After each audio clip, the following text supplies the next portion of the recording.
Welcome to our Arnie's birthday Zoom. It has been a while since we've had one of these, and it's been too long since I've talked to this guy, Walter Jordan, though we do converse at least a time or two a year, it seems, and I see him at the games. Walter Jordan needs no introduction, a Purdue Hall of Famer, played 1975 to 78, all Big Ten, played for the Cleveland Cavaliers in the NBA.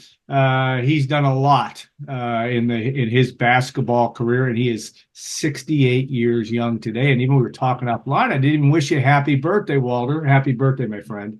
Well, thanks, Alan. So good to be on with you, and of course to be here. So I really appreciate what you do and you having me on. Thank you.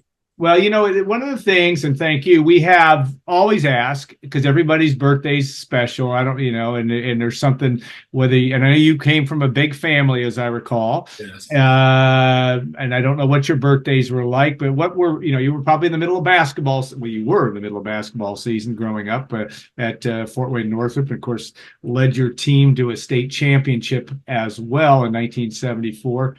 But what was a typical birthday like for Walter Jordan growing up? It's always been magical. A party consists of my 6 brothers, my 3 sisters, and my parents and my cousins. We had our own party. We couldn't, we didn't have a lot of money, but we always had cake and ice cream every birthday. Yeah. February was always my favorite time of the year. It had nothing to do with my birthday. It's just the fact that as I fell in love with the game of basketball, the sectional started around my birthday, September 19th. It's always around high school sectional time when I start falling in love with the game and watching the Indiana greats that came through the Marion Giants and coming through Fort Wayne, the Billy Shepherds and coming to Fort Wayne, Javon Price, and watching all those guys at the Memorial Coliseum. I started to dream about playing the Memorial Coliseum and being like those guys. So February was always special because high school tournament time. And of course, Hilliard Gates, a great Hilliard Gates broadcast the games. And that was part of my dream, my vision. If I got interviewed by Hilliard Gates, I felt like I made it because Hilliard was, man, that means you won the section, first of all, and then he thought the world of you. That marvelous. Here you can say that.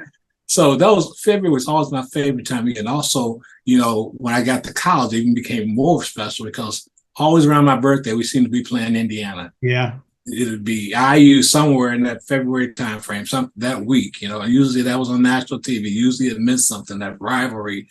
So February has always been special. Then you talk about the Black History Month, and we had Black history in my family year round. It wasn't just February, but I always felt like my heroes and the Jordan family, that history to me was more important. That history, my great grandparents, and that history, and that taught me a lot about Black history because they all went through had similar stories. And of course, my family growing up in the South, I was born in Alabama, but moved to the Midwest. I was the youngest of the 10. I was the 7th child, so we had 3 others to be born in Indiana after that. So we talk about history all the time. My mom went to school with Coretta Scott's King. So we hear those stories all the time. They were friends. And so to have your mom that lived that and your grandma that lived that, you hear those stories all the time, And then when I got to know Leroy Keys, I've watched Leroy Keys, the great Leroy Keys, God rest his soul. I just, on Sports Illustrated, I watched him. I never knew him. And I never forget, and he's with the coaching staff. And Purdue was playing somewhere, and I needed some tickets. I happened to be in the same city, the football team. And I called Purdue, and they said, well, here's Leroy's number. Give him a call. I said, Leroy Keys don't know me. I'm going to call Leroy Keys. Like, yeah, I'm going to call Leroy Keys, right? So I called Leroy Keys, and he said, Walter Jordan, oh, yeah, man. Like, that's the Boilermakers family. I about melted on the phone. He not only got me in the football game, but I was out on the field. Yeah. And I'll never forget that. And I'll never forget the conversation that when I got back to Purdue, and Frank Hendricks and I was at Purdue for something, I think alumni gathering or something. But he said, let's go to dinner with Leroy. So I was honored. I went to Leroy, and Leroy is telling me his story, his transition from where he was in high school to what happened to him when he came to Purdue, what he had to go through, and all the challenges they had to go through back then and back in the day before, of course, my time. But just so much love and respect for the history of Roger Blaylocks of the world, Marion Blaylocks of the world. I know their stories. I hear these stories and what they had to overcome. They laid the foundation, the groundwork for so many of us. And sometimes we forget about those who came before us. We're so caught up in our own world that we're not humble enough or appreciative enough to say thank you, and be grateful for them laying the foundation for us. Yeah, well said. And you mentioned a Hall of Fame list of people in Purdue history, the Roger Blaylocks and of course Leroy Keys. Leroy never met a stranger and was good to everyone, white, black, indifferent. It didn't matter. Leroy spread the love as good as anybody.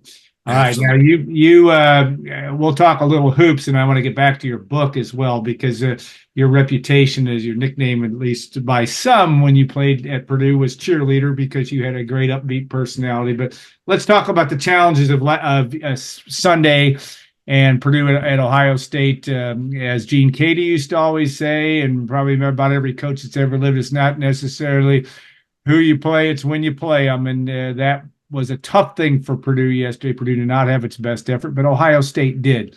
Maybe not all that surprising for someone like you that's been in the arena. You've seen this before in terms of teams rising up in a certain situation. Absolutely. My hat's off to Coach Painter and the Boilermakers, first of all. To be under scrutiny, they've been under the microscope for 2 plus 3 years going on, and every time you lose it's a court storm. Even yesterday.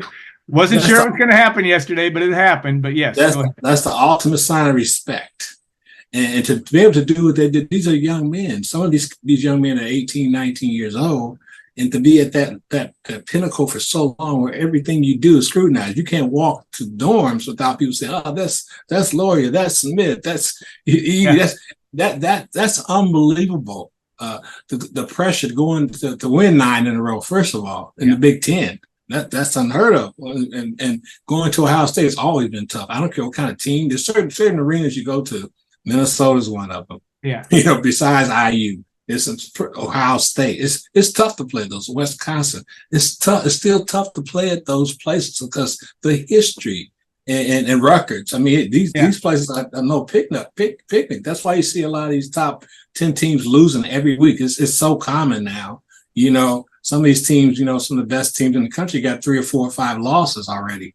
But I think Purdue biggest challenge for me is the mental toughness piece. Yeah. How do you channel that mental toughness so you prepare? I'm not so disappointed in the loss. I like to win all the games, but I think sometimes losses can be good for you. It could get you back to refocus. I know the coaches say, okay, now I got your attention. Because it's hard to mentally come into the gym every day and have that same hunger and mindset when you're 19. Got to go to class. You got other responsibilities. You got media all over the place. You got NIL. You got all kind of stuff going on that's getting into you still got to have a social life. So I thank God I didn't play in that area. I don't think I could have made it 4 years. But I have so much respect for those guys, and I still believe in every one of those players. I believe in Lawyer. I believe in, of course, Mason. I believe in all those guys. I think they got great character. I think that God's going to bless them. Basketball God's going to bless them. They just got to stay focused, keep working hard, being coachable, stay together, love on each other. Lock in a room, lock themselves in a mental room and say, hey, us against the world. We can do this.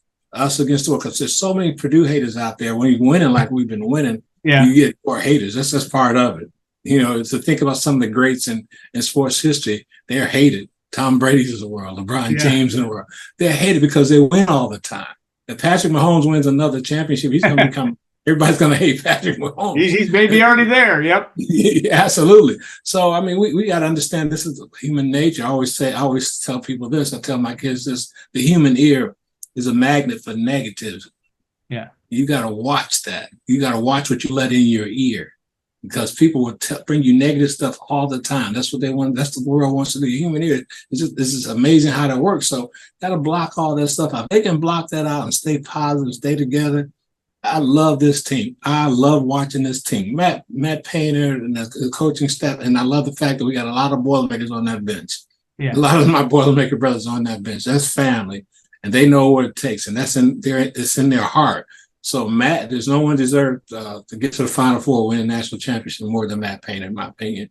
So I'm praying and hoping that this is the year, and we can all get to the Final Four and squash these haters and get it done. Yeah, I think that would be poetic justice, at least for the Purdue faithful. Certainly. All right, Fort Wayne, you're home. What a great tradition of obviously right on this year's team.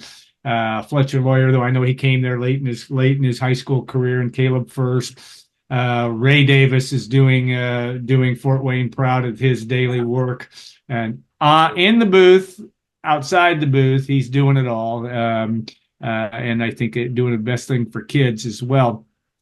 Talk about what that tradition has meant to Purdue, but also to you, because your best friend in the world, Eugene Parker, who passed way too soon, but is still leaving a mark on not only in Purdue sports, but in sports in general, just on the way he dealt with things.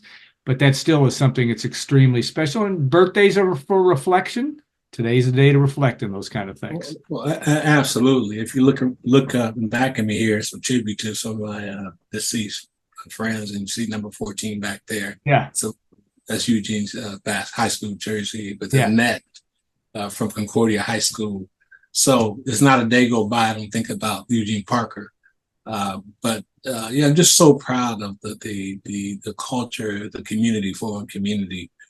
We had an awesome village, awesome parents, all of us. I know Rochelle Davis' parents, and I got to know Mr. Lawyer on the phone the last year or so, talking to him.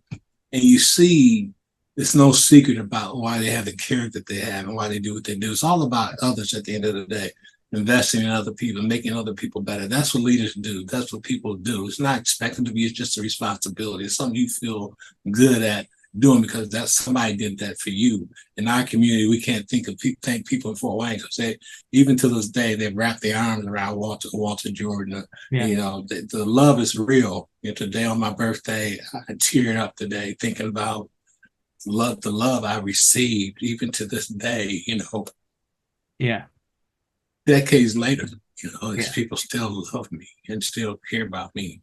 And it's a special feeling, man. Fort Wayne would always be home, always be special. And I'm so proud of anybody that comes to the 269, 260, and 219 area code when I was there, who went on and done great things. There's so many of us, the Rob Wilsons of the world. I can go on and on and on and on. Just do it. It's just everywhere, man. And a lot of times, we like the Eugene and I used to say all the time, people are watching us. Yeah, people are watching us, and we know that. And to see these young people doing that, I don't know if that's watching us, they're watching somebody, and inspired them to do something. Because I know we were watching other people, the Willie Lones of the world, and people like that we had to look up to and mold. It's all about giving back and learning and passing it on. Staying a life of gratitude will get you a long way, and it has gotten you a long way in terms of just your effect on other people and coming into the room and having that impact on others. And you have done that many times, and you've had tremendous effect on people that came after you, and that's an important thing as well. All right, you had Zach Edey did break your friend Joe Barry Carroll's record yesterday. And Joe was also one of those guys that sometimes misunderstood. But if you know Joe Barry Carroll well, and I don't know him well, but I know him well enough that he is about as interesting as it gets, and a guy that has a lot to bring to the table in his art and everything else. But just your thought when Zach passed him, because Zach is a great player and has worked so hard to get where he needs to. Joe Barry did the same thing. But talk about that. What was going through your head when you found out that Zach broke the record yesterday during the game? One thing about Joe Barry is that I love the fact and respect him so much because he never tried to be anybody but himself. Yeah. And you have to love and respect a man like that. And Joe Barry had unbelievable skills and abilities and talent, and he was just amazing to me. I mean, if Joe Barry could have done anything he wanted to do, if he wanted to be a 10-time All-Star NBA player, he could have done that. You know, he played some of the greats in the game, and he held his own, if not more. I've watched his whole entire career, his growth, and he's been unbelievable. Zach Eady's just a different animal. He is a different beast. The way he carries himself, the way he presents himself, so humble. He gets beat up every night and just keep coming back. I mean, I can imagine some of the stretch marks and stuff on his arms and neck and back, and the people don't see that he gets beat up every night, and officials let stuff go. Because then I used to seeing somebody 7'4" being that agile, that quick, and just even though he's young, he's still quick. People say, "What do you mean by?" No, I'm not talking running up and down the floor. Watch him sometimes how he reacts to the ball, how he goes to the ball, and when he's on his game, he's not reacting. He's just reacting. It's a beautiful thing to watch. He's thinking a little bit. It slows him down a little bit. But, you know, when you say he broke Joe Barry's record, I just look at Purdue's record, scoring record, and rebound. I just say next in line. Who's next in line with Zach Eady? I mean, Zach Eady is, I'm telling you, man, he is so fun to watch. We're going to miss him. I hope we really appreciate him. I still don't think we appreciate him as much as we should, because he's come in and he's made a serious stamp on this program. I mean, how many superstars that would stick around after every game and sign every autograph? So, how many superstars would do that? And then his mom is a delight, from what I understand. So we've been doubly blessed with the family. And I tell you, we're going to miss him when he's gone. But I know the fact that he came back, and I love it with the statement he said, why he came back to Purdue was huge for me. And I don't know how anyone could resist that guy. The people that's booing, obviously they don't know him. Of course, they're supposed to hate on him because he's Zach Eady. Yeah, he is. Sometimes when you're at the top, they like to knock you off, and absolutely, he has had an amazing career. Okay, I'd be remiss before we close out here. Your book, Gracefully Broken, a Hall of Famer's true story, out in the last year plus, and I guess, as I said, birthdays are for reflection. But what did you learn by writing that and putting your thoughts on paper and your experiences on paper? Was that cathartic for you? Was it something that I know you're a man of faith, and that's an important part of your life as well, but talk about that. I had no clue that I was ever going to write a book, or no desire to write a book. Or I read a lot. Every day I do three things. I read, I pray, and I write every day. That's something I do every day. If I write for 5 minutes, or sometimes I end up writing for 3 or 4 minutes. It was during COVID, and I was shut down. I had no speaking engagements. My youth programs were shut down.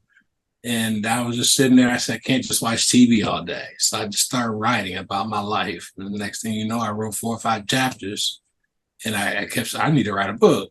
I couldn't think of a name for the book, so it was throwing me off. So I kept going backwards. So it was taking so much time. So I called my sister, Loretta. She's a year older than me. She's one of the smartest people I ever met. She's an IU grad, but she's one of the smartest people I ever met. So I called her up and I said, hey, sis, I'm going to send you what I've got so far. I wrote 4 chapters, I think, of a book. And I need you to read it so you can help me get a title for it so I can move on and stop. I'm stuck right now. Yeah. And she said, I don't need you to send me anything. I said, what do you mean? She said, I know you. She said, I'm 1 year older. I watched every step you made in your life. Yeah. She said, the title of your book is Gracefully Broken. Yeah. I dropped the phone. Yeah. I literally dropped the phone and was in tears because I had a direction. And then when I wrote the book, I wanted to be transparent about my life, the good, bad, the indifference. It didn't matter what anybody thought about me because my wife already gave permission, but she said, under one condition, you be truthful about your life. You tell them your failures. You tell them how you failed them. You tell them about how you love women. You tell them about all those things in your life. Then I'm down for it. All your challenges, all your issues, because that's how you're going to touch people. And she said, what are you writing this book for? I said, I want to write the book to leave something for my grandkids, my daughters, so they'll know the truth about me. I don't want them to just hear that he's a Hall of Fame basketball player, or he just had a great life, or he didn't know, because we all fall that. We need to be truthful to our children. When everybody was lying during the pandemic, and they're lying now, so I didn't want to lie. I wanted to tell the truth about my life. Al, I cannot tell you how much peace I have right now after writing that book. The respect I've gained around the country, the love I've gotten from my nieces and nephews, my family, it's unbelievable. because they always looked at me as being something not human. Like I didn't have faults. Like I didn't have made any mistakes. Yeah. Oh, Uncle one made some. Dad has made some serious flaws, just Yeah. like you're gonna make some. But that don't mean it ends there. Yeah. That means you got to buckle up and keep going. And it has brought me so much peace and respect. And then my family alone, you know, it sold more than I ever dreamt it would sell. Or if it sold 4 copies, I've been happy. But it's just been a blessing, man. I'm just so blessed and so grateful. My two biggest strength, Alan, is gratitude and edification. I think I edify people pretty well. I think that's important. You speak good of other people. That's how I want to spend the rest of my life, speaking good of folk and not breaking people down. So I have a problem. I see people on social media, especially criticizing our kids, especially our Purdue Boilermaker athletes. Yeah. Because I always say this: if I'm a recruit, I'm probably going to be on social media, and I'm going to go to your Purdue website or your Purdue portal and see what your fans are saying. The fan base has to be huge and should be a part of being positive. I want to go play at Purdue University. If we have social media, sometimes I read the crap I read for some of our fans, and I was a high school kid looking at between Purdue and another school, I would question that fan base. Even though it's very few of them, it still need to be addressed because we have to be more positive. We lose one game and you to Ohio State, we're number 2 in the country, and we have to criticize one of our players. You know, adults, I don't care about that. We can all handle that. But these kids need us positive reinforcement. We need to build these kids up when they play bad. I had bad games. What would happen if that bad game and someone just talk about me, you know, or better yet, I had a daughter play Division I basketball. Girls basketball is not like men's basketball, but if someone came on there and got personal and attacking her character, I would have a problem with that. Yeah. So there's somebody's kid out there, you know, and so we just got to be a little bit more careful and a little bit more tactful in what we're saying. It's okay to be a coach on the sideline, because I always say this: it's 1,000 people in the stands, Alan. 999 of them think they know more than the coach. Yeah, yeah. The other one is usually my wife. She don't give a damn. Well said. Well said. And words to the wise there as we approach March Madness and all that. So I wish you health on your birthday, and I wish you a happy year as well. You're inspiration, been an inspiration to a lot of folks, and that's been a great gift that you've given in your 68 years young. You still look like you could play, which is a good thing.